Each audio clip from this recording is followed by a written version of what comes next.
studente dell'ENEIP di Padova e oggi vi presenteremo il prototipo di macchina CNC che abbiamo realizzato all'interno di quest'anno scolastico. È una macchina che si muove in 3 assi, X, Y, Z, comandata da un microcontrollore tramite il computer che ha un programma al suo interno. La macchina, dandogli delle coordinate ben precise, si muove. Viene comandata da 3 motorini passo passo e ovviamente un motorino ogni asse.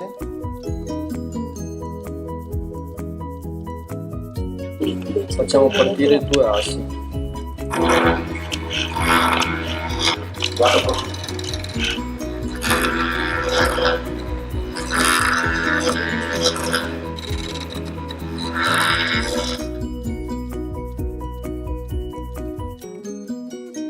L'idea di creare la versione più grande è partita da questa, cioè una versione più piccola, comandata sempre dal stesso Arduino e dal stesso programma.